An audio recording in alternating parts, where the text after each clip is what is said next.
Bienvenue dans Actu à la carte. Nous allons aborder aujourd'hui la situation du Zimbabwe qui a complètement changé en une seule semaine. Le pays vient de loin. Nous allons voir où il en est aujourd'hui. Est-ce que c'est un nouvel espoir ou est-ce qu'on va vers un remake de l'ancien régime avec de nouveaux visages? Robert Mugabe, donc l'homme qui tire sa révérence, lui qui voulait le one man, one vote, n'est-ce pas? Un homme, un bulletin de vote, est devenu un homme lui-même et un seul dirigeant lui-même depuis 1980. Alors nous entrerons dans le détail avec nos invités. Alors, nos invités, nous avons Philippe Michel Kreisbauer, qui est député La République En Marche, 5e circonscription du Var, et président du comité parlementaire France, Zimbabwe, Botswana, Zambie, donc qui est à la droite de votre écran, qui est un grand connaisseur de cette partie du monde. Et à gauche de votre écran, nous avons Jean-Claude Félix Chikaya, professeur à Paris 13, chercheur à l'Institut Prospective et Sécurité en Europe, également spécialiste géopolitique africaine qui connaît bien sûr l'Afrique australe. Et donc, pour aller plus loin, nous allons tout de suite prendre les cartes en main.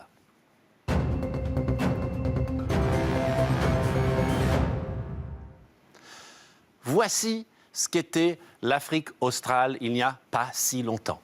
Elle était britannique tout entière ou sous influence. Vous aviez l'Afrique du Sud, qui était un peu une sous-partie de cette Afrique australe britannique, et elle avait hérité de l'Afrique du Sud-Ouest, ici, la Namibie, est passée à l'Afrique du Sud à la fin de la Première Guerre mondiale. Donc vous aviez un bloc où il y avait l'apartheid pur et dur ici, et puis vous aviez tout le reste qui fonctionnait un peu différemment sous cet empire britannique déclinant.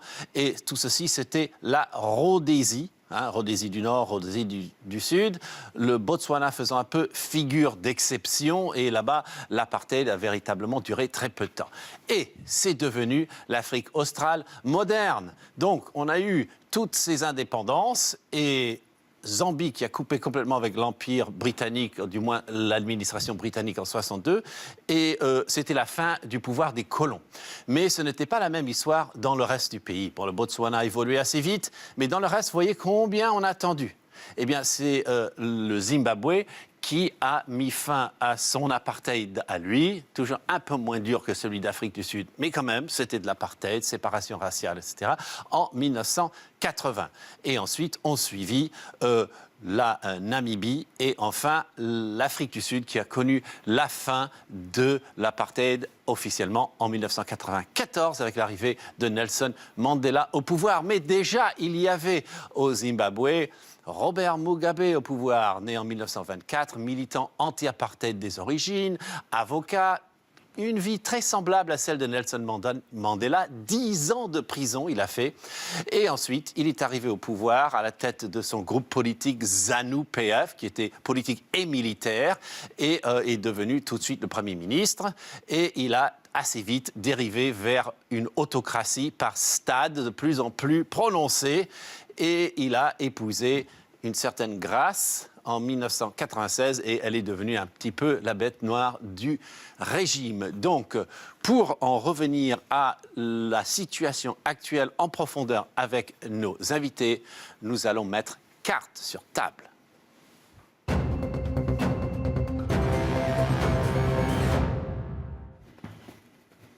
Bonjour messieurs, bonsoir. Bonsoir. Donc, tout d'abord, je voudrais qu'on commande un peu cette fin de régime, cette liesse populaire. Est-ce que vous vous y attendiez ou est-ce que c'est venu de manière surprenante? Je vous demande à vous déjà.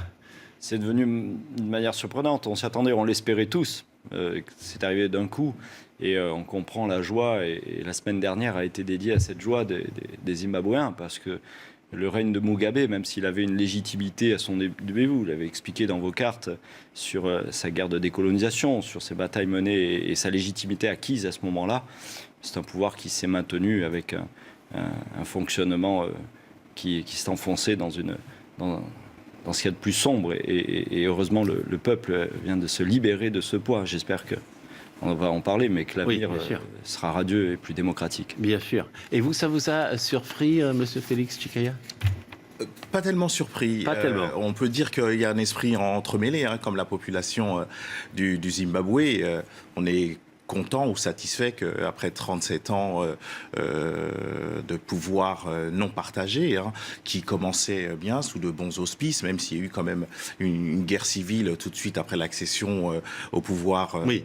Ça arrive souvent dans les régimes. Ça arrive souvent. On en reparlera. Donc il a à peu près, peu ou prou, bien gouverné les premières années. Et puis il est passé d'un pouvoir despotique à un pouvoir totalitaire et dictatorial. Et pourquoi Les mots sont forts, là. Oui. De pire, de mal en pire. Oui, malheureusement, oui. C'est pas 37 ans d'un fleuve tranquille pour les Zimbabwéens. D'ailleurs, la majorité de sa population est beaucoup plus jeune que son temps de règne. Oui. Pourquoi mon état d'esprit entremêlé comme celui du Zimbabwe, c'est qu'on se demande si la page est réellement tournée, étant donné que depuis l'âge de 17 ans, M. Mnangagwa suit son mentor, son père. On va en reparler. Et on va déjà se demander, qu'est-ce que ça vaut économiquement, ce Zimbabwe? Et donc, économiquement, eh bien, ce n'est pas si reluisant que ça. Alors, il y a là l'image d'un billet de 100 000 millions de dollars. Ça vous achetez quoi? Une brioche? Quelque chose? C'était une inflation complètement folle qui a fini en dollarisation. On a arrêté d'avoir une monnaie nationale, PIB assez faible, comme vous voyez à droite, l'agriculture déstabilisée. Qu'est-ce que vous pouvez me dire de tout ça? Un pays où il y a beaucoup de ressources minières, mais un chômage absolument catastrophique. Vous y êtes allé. Qu'est-ce que vous avez vu, M. Félix Tchikaya? Ce qu'on peut dire, c'est que encore aujourd'hui, d'ailleurs pour les étrangers, il est très dur d'avoir des liquidités. Une bonne partie de la classe moyenne arrive à 3h, 5h du matin, dort presque devant les distributeurs et ne peuvent pas avoir plus de... C'est pour retirer de l'argent. Et ils ne peuvent pas... C'est un espèce de bon qui correspond des dollars. Voilà, ça ne va pas au-delà de 20 dollars. Il y a une inflation extraordinaire.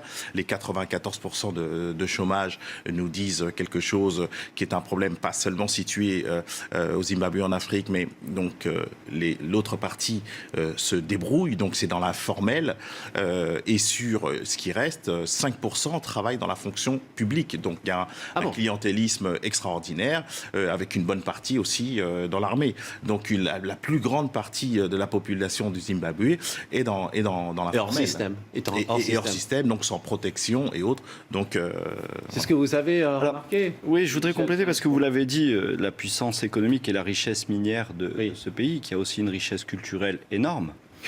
Culturelle énorme. Le Great Zimbabwe, une civilisation qui est peut-être avec la civilisation égyptienne, la plus grande civilisation africaine. Là, on parle des ruines du Zimbabwe, une gigantesque forteresse. Et qui mérite une étude exceptionnelle. Oui. Et on a aussi une richesse humaine. Les peuples Bantou et Shona sont des peuples extrêmement forts d'un point de vue culturel. Le Tengenege qui produit des sculptures figuratives depuis des 2 siècles. C'est quelque chose vous êtes un fin connaisseur. On va regarder la carte, ethnique de ce pays. Et vous pourrez parler dessus. Et justement... ce que vous avez dit sur la richesse de ce pays est à regarder avec 2 autres pays voisins qui sont très intéressants parce qu'ils ont la même morphologie, ils ont des peuples et des ethnies qui sont les mêmes. On a le Botswana qui est voisin, qui lui a une démographie qui n'est pas la même, puisqu'il n'a qu'1,5 million d'habitants, on en a 16 ou 17 millions dans le Zimbabwe. Oui. Et le Botswana, qui est un très beau modèle à étudier sur la question de la lutte contre la corruption ou de la forme de gouvernance. C'est un peu le bon élève de l'Afrique australe. C'est le bon élève, puisque le Botswana, nous disputons avec lui depuis toujours la 24e ou 25e place des pays les moins corrompus dans la liste mondiale des pays. Et le Zimbabwe, lui, est à 166, n'est-ce pas? Le Zimbabwe, son voisin, ouais. et le pire, au-dessus, la Zambie. Très intéressant, la Zambie, parce que c'est un pays émergent qui a émergé et d'une manière extraordinaire sur l'économie, sur l'agriculture, notamment grâce à un moment donné à un mouvement, un déplacement de population voulu par le Zimbabwe qui est arrivé à la Zambie et la Zambie qui a su en tirer profit. Donc on peut regarder justement Harare à la lumière de Lusaka ou de Gaborone parce que c'est très intéressant. Lusaka, capitale de Zambie, Gaborone, capitale de Botswana. Il est important de souligner les pays frontaliers sont des bons élèves sur le plan de l'émergence démocratique et autres parce que souvent le citoyen citoyen lambda a l'impression que le continent africain de 54 pays serait donc de manière plein, en tout cas ce continent corrompu et pas un bon élève sur le plan démocratique et économique. Ce n'est pas le cas. Sur votre question tout à l'heure, sur la partie du patrimoine culturel, malheureusement, le chiffre sur le plan économique et social ne permet pas à la population du Zimbabwe de profiter pleinement des ressources rentières, en tout cas de tout ce qu'il y a au niveau des matières premières, mais aussi toute la culture, le patrimoine culturel. On pourrait avoir du tourisme. On pourrait avoir du tourisme. Et regardez, ce pays pourrait être autosuffisant. Mais regardez la carte. On a les Shona, les Ndebele. Les Shona, ça, c'est les plus forts, n'est-ce pas? En termes touristiques, il y a aussi des merveilles du monde. Puisque les chutes Victoria sont classées au patrimoine mondial de l'humanité, sont riveraines avec le Botswana, la Namibie et la Zambie. Nous avons tous les bords du lac Kariba. Nicolas Hulot, dans une de ses émissions, disait à propos de Matusadona, s'il y a un paradis sur Terre, c'est ici. Et toute cette bordure, tout le pourtour du lac Kariba est une richesse extraordinaire au point de vue faunistique, scénique, et qui peut être une source, et qui a été une source touristique exceptionnelle aujourd'hui, qui est donc en un gâchis. Un gâchis colossal. Un gâchis, une confiscation politique, parce qu'il faut savoir que c'était des indépendantistes et des personnalités politiques remarquables, au temps où ils ont combattu donc la ségrégation raciale. Ils ont émis un espoir gigantesque à l'intérieur du Zimbabwe, mais pas seulement sur le plan géopolitique, sur tout le continent. C'était donc de véritables exemples.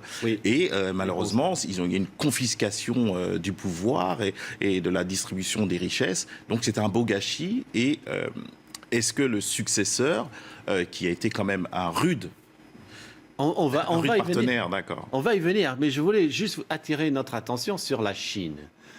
C'est assez curieux à quel point la Chine est présente dans ce pays. Et on va voir sur la carte un petit peu la Chine-Afrique en super simplifié, bien sûr.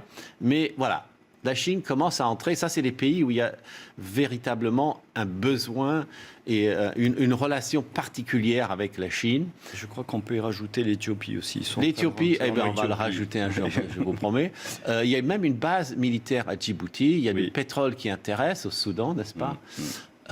Les minerais africains un peu partout, le pétrole aussi au Congo. Les Chinois construisent énormément d'infrastructures et l'armement de ces pays-là est grandement chinois. On va regarder une autre carte chinoise, si vous voulez bien, et on verra un peu. Voilà, c'est des investissements. Ça, c'est des chiffres qui montrent que c'est vraiment prépondérant dans certains pays. Alors, qu'est-ce qu'on peut dire de tout ça? Alors, le cas de la Chine pour le Zimbabwe est très intéressant à décrire.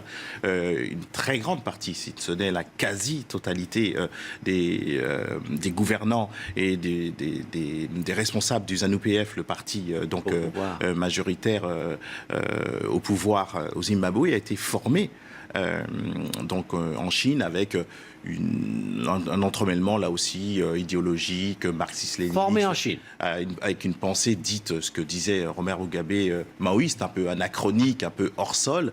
Et sur le plan économique, même sur le plan politique, il est dit dans les couloirs bien renseignés, sur le plan diplomatique, que la Chine n'était pas sans connaître cette transition à l'intérieur du ZANU-PF qui, par ricochet, était au courant de ce qui se passait à Harare. Les Chinois n'étaient pas, enfin, le Parti communiste n'était pas à la manœuvre, mais était super bien informé. Oui, parce qu'il y a quand même, pour ceux qui suivent bien cette région, sur le plan géostratégique et sur le plan géopolitique, la Chine n'est pas absente de tout ce qui se passe en Afrique australe et ne veut pas du tout laisser sa place. Et donc, il y a un lien qui est aussi idéologique, économique et autres. Donc d'ailleurs, la Chine a félicité M. Mugabe pour sa carrière et a félicité le successeur pour son accession au pouvoir. Oui, alors c'est diplomatiquement parfait. Et pour vous, la Chine, ça vous fait un effet lequel effet? Est-ce que les Anglais reculent, les Américains reculent, les Sud-Africains reculent? Je suis inquiet justement sur ces liens qu'il y a avec ce nouveau chef de l'État et la Chine. Et ce qui va être déterminant, c'est ce qui va se passer dans les mois qui viennent. Si nous allons vers une élection présidentielle qui était programmée, qui est libre et transparente, comme l'a demandé Alpha Condé et l'Union africaine, là, nous pouvons avoir un espoir. Sinon, nous nous retrouvons toujours dans un schéma qui finalement nous ferait requalifier rétroactivement vraiment du coup d'État du parti au pouvoir, qui reste le même ce soir. C'est un auto-coup d'État. C'est un auto-coup d'État. Et oui. on a un parti au pouvoir qui a sorti Mugabe, mais qui a mis son candidat pour finalement continuer de la même manière. Alors, et la présence de la Chine derrière, elle est inquiétante de ce point de vue-là. C'est un peu néocolonial sur les bords. C'est là où nous devons, nous, appuyer sur l'Union africaine et laisser l'Union africaine gérer la partie politique, mais nous devons appuyer pour que le processus démocratique, libre et transparent puisse arriver. Là, on a un virage à prendre sur l'histoire du Zimbabwe, avec sa décolonisation et ce qu'ils ont vécu depuis. Il faut qu'enfin, ils accèdent à la démocratie. Allez, on va voir avec qui ils vont le faire. Justement, un portrait de Emmerson Mnangagwa, de notre journaliste Régine Delfour. À 75 ans, Emmerson Mnangagwa, dit le crocodile, vient enfin d'atteindre son but, succéder à Robert Mugabe, surnommé Camarade Bob. Pourtant, il y a 15 jours, son avenir semblait compromis. Évincé de la vice-présidence le 6 novembre par la Première Dame, il part en exil. Mais c'est sans compter le coup de force de l'armée et le soutien de la rue. Fils d'un militant anticolonialiste, il intègre les rangs de la guérilla indépendantiste et est formé en Chine au renseignement. Emmerson Mnangagwa fait partie du gang des crocodiles, faisant référence au tatouage sur le bras de l'un de ses héros. En 1964, ils font sauter une locomotive et se font prendre. Arrêté, torturé, il perd l'usage de l'oreille gauche, mais échappe à la peine capitale et purge 10 ans de détention. C'est pendant ces années en prison qu'il rencontre et ne quittera plus Robert Mugabe.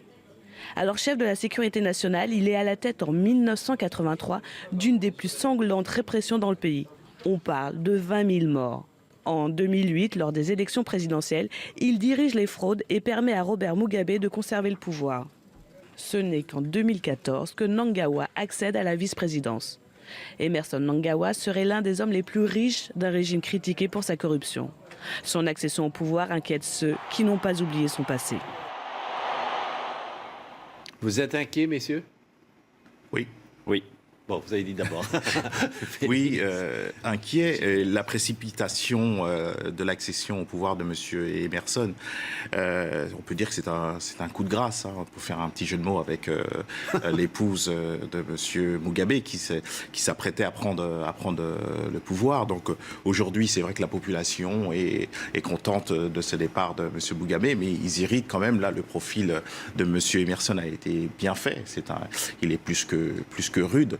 Donc les gens sont dans un état d'esprit entremêlé, c'est-à-dire qu'il y a une transition à l'intérieur du parti ZANU-PF pour qu'il n'y ait pas une accession de la partie du ZANU-PF liée à Madame Grace Mugabe. Oui, on va peut-être voir des images grâce au Foucade et aux caprices de Madame Mugabe, oui. Ça a accéléré malheureusement en tout cas pour le Zimbabwe, donc le départ de Robert Mugabe, mais pas avec une vitesse, entre guillemets, démocratique et dans une transition bien pensée. D'accord, donc on se réjouit un peu vite, vous ne pensez pas?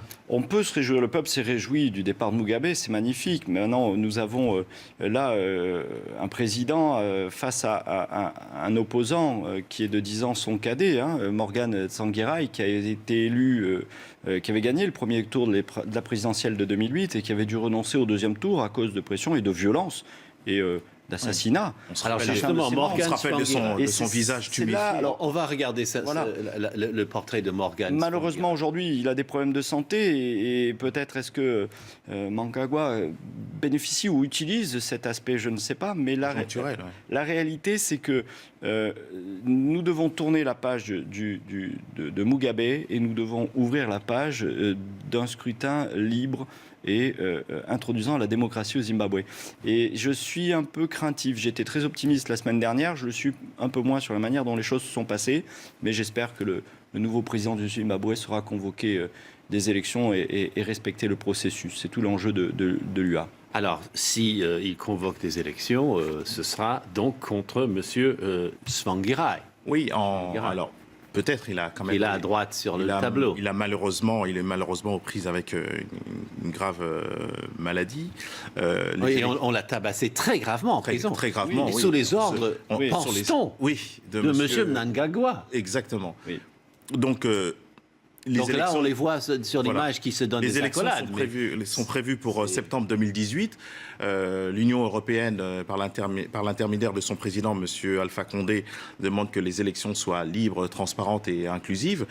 Pareil pour la communauté internationale. C'est aussi une des doléances de l'armée. C'est pour cela que l'armée a aussi outrepassé, en tout cas, ses droits et a participé à ce coup de force. Mais alors, c'est une bonne chose. Oui, c'est une bonne chose, mais ce n'était pas prévu par la Constitution. Donc c'est une bonne chose, mais elle n'est pas constitutionnelle. Elle n'est pas constitutionnelle, avec une décision hier étrange de la part de la justice du Zimbabwe qui dit qu'il n'y a pas eu de coup de force, que c'était pour aider à ce que des criminels ou autres corrompus ne prennent pas le pouvoir. Et en même temps, on annule le limogeage de M. Mnangagwa. Il a été momentanément écarté de la vice-présidence. Donc la justice du Zimbabwe, de manière étrange, dit que ce n'est pas donc un limogeage, mais aussi donc une mise à l'écart. On voit bien qu'il a quand même la main mise, pas seulement sur l'armée, un peu moins sur la police, mais sur la justice. Donc tout son discours qui a surpris sur le plan de la rhétorique.